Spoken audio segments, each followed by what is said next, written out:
কৃষ্ণা কৃষ্ণ কৃষ্ণ হরে হরে হরে রাম রাম রাম হরে হরে। হরে কৃষ্ণ। আন্তর্জাতিক কৃষ্ণ ভাবনামৃত সংঘ ইসকনের পক্ষ থেকে আমাদের প্রতিদিনকার এই পারমার্থিক অনলাইন সৎসঙ্গ দৈনিক প্রত্যুত্তরতে সবাইকে জানাচ্ছি বৈষ্ণবের প্রতি শুভেচ্ছা। আজ হচ্ছে আরেকটি বিশেষ পুণ্যতিথি, মহত্বপূর্ণ বৈষ্ণব তিথি। আজ হচ্ছে বরাহ দ্বাদশী, অর্থাৎ শ্রী বরাহদেবের আবির্ভাব তিথি। তো আজকে যে উপবাসটা আমরা গতকালকে করেছি একাদশীর দিনে, সেই সিস্টেম আছে সেখানে। তো আমরা ভাবছিলাম আজকে বরাহদেব সম্বন্ধে আলোচনা করবো কিছু আপনার সাথে। তো বরাহদেবের লীলা আমরা কম বেশি জানি। বরাহদেব এসছেন, তিনি বলা হচ্ছে ব্রহ্মা যখন মনু আর শতরূপাকে সৃষ্টি করেন এবং তাদেরকে বললেন জীব সৃষ্টি প্রজা বৃদ্ধি করার জন্য, তখন মনু প্রার্থনা করেন ব্রহ্মার কাছে যে হে পরম পূজনীয় পিতা, আপনি আমাদেরকে বলেছেন প্রজা সৃষ্টি করার জন্য, আমরা অবশ্যই আপনার আদেশ পালন করবো, কিন্তু আমরা কোথায় প্রজা সৃষ্টি করবো, কোথায় থাকবো? তখন ব্রহ্মাও দেখলেন যে এই যে ধরণী পৃথিবী, এটি গর্ভোদক সমুদ্রে নিমজ্জিত আছে, তাই সেজন্য তখন ব্রহ্মা চিন্তা করলেন কিভাবে একে উদ্ধার করা যায়। চিন্তা করছেন, তখন ব্রহ্মার নাসারণ্য থেকে একটি ক্ষুদ্রাকায়, বলা হচ্ছে আঙ্গুষ্ট পরিমাণ একটি বরাহ, ছোট্ট একটি বরাহর উৎপন্ন হয়, বেরিয়ে আসে এবং তারপর তা বৃদ্ধি পেতে থাকে বিরাট আকার ধারণ করে। তখন ব্রহ্মা বুঝতে পারছেন না, ঋষিরা বুঝতে পারছেন না কে ইনি। তখন তারা বুঝতে পারলেন যে তিনি হচ্ছে পরমেশ্বর ভগবান। প্রার্থনা করলেন ভগবানের কাছে। তখন ভগবান সেই ধরিত্রীকে উদ্ধার করলেন সেখান থেকে, গর্ভোদক সমুদ্র থেকে। আসলে এই যে বরাহদেবের লীলাটি দুটি গল্পে হয়েছে, দুটি মন্বন্তরে হয়েছিল। তো আচার্যরা যখন সুখদেব গোস্বামী এটি বর্ণনা করেন শ্রীমদ্ ভাগবতমে, সুখদেব গোস্বামী দুটি মন্বন্তরের লীলাকে একসাথে করে দিচ্ছেন, এটা আচার্যরা বর্ণনা করছেন। একটি শ্বেত বরাহ আর রক্ত বরাহ বলা হয়, চাক্ষুষ মন্বন্তর। তো সেই একবার এসে ভগবান পৃথিবী উদ্ধার করেন, আরেকটি মন্বন্তরে এসে ভগবান বরাহদেব তিনি হিরণ্যাক্ষকে বধ করেন। হিরণ্যাক্ষশিপুর কাহিনী আমরা শ্রবণ করেছি, দুই ভাই। তো হিরণ্যাক্ষ সে দিগ্বিজয় করার জন্য বেরিয়ে গিয়েছে, সে তার সমান শক্তিশালী একজন যোদ্ধা খুঁজছে, পাচ্ছে না। তখন সে ঘুরতে ঘুরতে বরুণদেবের কাছে গেল, বরুণদেবের সমুদ্রের গর্ভে। তো বরুণদেবকে গিয়ে বললো আপনি আমার সাথে যুদ্ধ করুন। বরুণদেব বললেন যে না, আমি এখন বৃদ্ধ হয়ে গেছি, আমি যুদ্ধ করতে পারছি না, তুমি বরাহদেবের সাথে যুদ্ধ করো। ভগবান বরাহদেব কোথায় আছেন সেটা নারদ মুনি বলে দিলেন তাকে। তো সেখানে গিয়ে যুদ্ধ হলো বরাহদেব আর হিরণ্যাক্ষের মধ্যে। তো বরাহদেব ভগবান হিরণ্যাক্ষকে বধ করলেন। তো এটা দুটি মন্বন্তরে হয়েছিল সেই লীলা।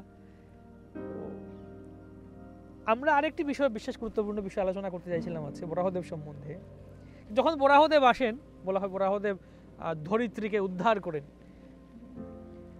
সেই সমুদ্রগর্ভ থেকে, গর্ভোদক সমুদ্র থেকে। তো ধরিত্রীকে অর্থাৎ পৃথিবী দেবীকে, ভূমি দেবীকে বরাহদেবের স্ত্রী বলে গণ্য করা হয়। তো তখন বরাহদেব আর ভূমি দেবীর একটি পুত্র সন্তান হয়, যাকে বলা হয়, যিনি হচ্ছেন নরকাসুর বা ভৌমাসুর।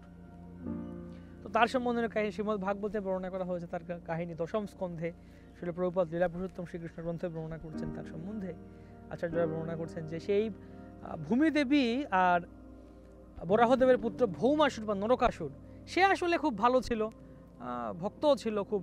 সে ভালো করে, সে কামরূপ কামাখ্যা, সে গুয়াহাটিতে আছে, সেখানকার রাজা ছিল। প্রাগজ্যোতিষপুর বলা হয় সেই স্থানটিকে, সেখানকার রাজা ছিল, রাজ্য শাসন করছিল। পরবর্তীতে এই নরকাসুর বানাসুরের সংস্পর্শে এসে অসুরে পরিণত হয়, অসৎ সঙ্গে পড়ে। আমরা বানাসুরের কাহিনীও শুনেছি শ্রীমদ্ ভাগবতমে, যে বানাসুরের কে বলা হতো সহস্রবাহু, এবং তার কন্যার সাথে শ্রীকৃষ্ণের পুত্র অনিরুদ্ধ পরিণয় হয়, তখন সেখানে যুদ্ধ হয়। তো এই বানাসুরের সংস্পর্শে এসে নরকাসুর সেটা অসুরে পরিণত হয় এবং সে আসরিক কর্মকাণ্ড করতে থাকে। নরকাসুরের একটা কাহিনী আছে, আমরা শুনছিলাম শ্রীমৎ জয়প্রদ স্বামী গুরু মহারাজের কাছ থেকে, যে সেই কামরূপ কামাখ্যা মন্দিরে যারা গেছেন আপনারা জানেন, গুয়াহাটিতে অনেক উঁচুতে আছে। তো সেই নরকাসুর কামাখ্যা দেবী দুর্গার আরাধনা করছে। আরাধনা করার পর তাকে সন্তুষ্ট হলেন দেবী দুর্গা। তার কাছে এসে বললেন তুই কি বর চাও? তখন নরকাসুর বলছেন আমি আপনাকে বিবাহ করতে চাই। এই হচ্ছে আসরিক মনোভাব। যে দেবী মাতৃস্বরূপা, তার কাছ থেকে বর চাওয়ার জন্য বা তার আরাধনা করছে, তাকে বলছেন বিবাহ করতে চাই। এখন দেবী দুর্গা তো পড়েছেন দুশ্চিন্তা, কী করা যায় একে? বর দেবো বলে তার কাছে আমি প্রতিশ্রুতি দিয়েছি, বললেন ঠিক আছে তোমার ইচ্ছা আমি পূর্ণ করব, কিন্তু তার আগে একটা শর্ত আছে। কি শর্ত? এই যে আমার যে মন্দির কামাখ্যা মন্দির এত উঁচুতে আছে, পাহাড়ের উঁচুতে বলা হচ্ছে, তোমাকে সন্ধ্যার সময় বা রাতের বেলা থেকে শুরু করে পরের দিন সূর্যোদয় পর্যন্ত, সূর্যোদয়ের আগ মুহূর্ত পর্যন্ত তুমি এখানে একটা পাথরের সিঁড়ি বানিয়ে দাও। যদি তুমি সিঁড়ি বানিয়ে দিতে পারো আগামী দিন সূর্যোদয়ের শুরুতে বা আগেই, তাহলে আমি তোমার ইচ্ছা পূর্ণ করব।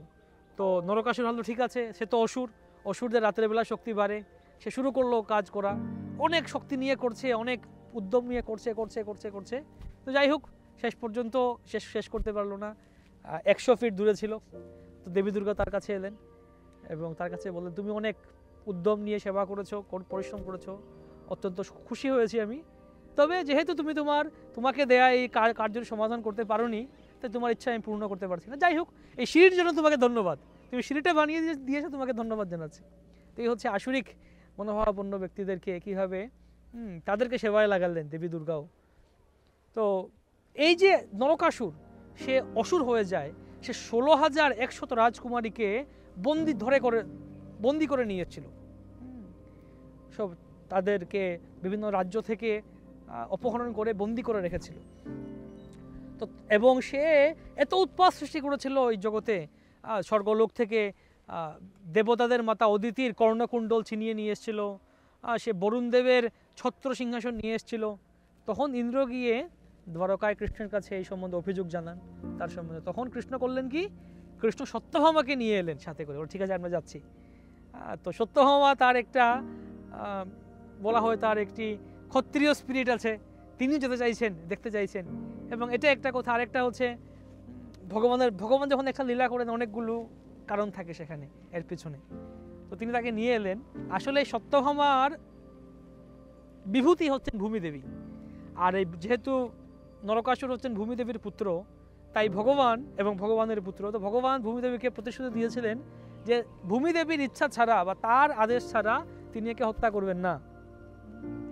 তো সত্যভামাকে নিয়ে এলেন, যুদ্ধ শুরু হলো, প্রচণ্ড যুদ্ধ চলছে। ভগবানের সেই অত্যন্ত সুরক্ষিত দুর্গ ছিল নরকাসুরের, তার প্রাগ জ্যোতিষপুর, সমস্ত চারিদিকের দুর্গগুলি ভেঙে দিলেন। তার সেনাপতি ছিল মূঢ় দানব, তাকে হত্যা, তখন থেকে ভগবান নাম হলো মুরারি, মূঢ় দৈত্যের হন্তাকারী, মুরারি নাম হলো, হত্যা করলেন। যাই হোক তারপর তিনি, এখন নরকাসুর আসছে ভগবানের সাথে যুদ্ধ করতে, তাকে এসে আক্রমণ করল প্রচণ্ড বেগে, শস্ত্র নিয়ে ত্রিশূল নিয়ে। তো এমনভাবে আক্রমণ করলো, তখন সত্যভামা দেবী ছিলেন সাথে, তিনি বললেন হত্যা করো, একে হত্যা করো। তখন এখন আদেশ পেয়ে গেলেন, তার পারমিশন পেয়ে গেলেন, এখন সত্যভামা দেবীর কথায় ভগবান নরকাসুরকে হত্যা করলেন। তখন তাৎপর্য হচ্ছে এটা, এই যে নরকাসুর সে ভগবান বরাহদেব এবং ভূমিদেবীর পুত্র, সে কিভাবে অসুর হয়ে গেল, এটা গুরুত্বপূর্ণ কথা। অসৎ সঙ্গের ফলে। তাই সে হয়তো ভগবানের পুত্র ছিল, ভগবানের পুত্র হওয়া সত্ত্বেও অসুর হলো অসৎ সঙ্গের ফলে। এটা আমাদের সাবধান থাকা উচিত যে আমরা কার সঙ্গ করছি। সৎসঙ্গে স্বর্গবাস, অসৎ সঙ্গে সর্বনাশ। তাই সাধু সঙ্গ করা উচিত আমাদের। সাধু সঙ্গ সর্বশাস্ত্রে কয়, লবমাত্র সাধু সঙ্গ সর্বসিদ্ধি হয়, এবং অসৎ সঙ্গ ত্যাগ। অসৎ সঙ্গ ত্যাগেই বৈষ্ণব আচার। বৈষ্ণবদের আচার হচ্ছে অসৎ সঙ্গ ত্যাগ করা, যারা ভক্ত না তাদের সঙ্গ ত্যাগ করা। যার মুখে ভাই হরি কথা নাই, তার কাছে আমি যাব না। যার মুখ দেখি ভুলে যাব হরি, তার মুখ পানে যাব না। এই হচ্ছে আমাদের মূলনীতি। ভগবানের ভক্ত না যে, তার সঙ্গ করব না আমরা, তার কাছে যাব না আমরা। এই জন্য আমাদের অসৎ সঙ্গ পরিহার করতে হবে, সৎসঙ্গ করতে হবে। আর না হলে বানাসুরের মতো অসৎ সঙ্গীদের সংস্পর্শে বা বানাসুরের মতো অসুরদের সংস্পর্শে আমরাও, হয়তো আমরা ভগবানের পুত্র, ভগবানের সন্তান, তথাপি আমরা অসুরে পরিণত হতে পারি। ধন্যবাদ সবাইকে। আমরা বরাহদেবের কাছে আজকে প্রার্থনা করতে পারি এই বরাহ দ্বাদশীতে, যে আমরা যেন অসৎ সঙ্গ থেকে মুক্ত থাকি এবং সৎসঙ্গে তার সেবা করতে পারি। ধন্যবাদ সবাইকে। প্রভুপাদ কি জয়, শ্রী বরাহদেব ভগবান কি জয়। নিতাই গৌর প্রেমানন্দ।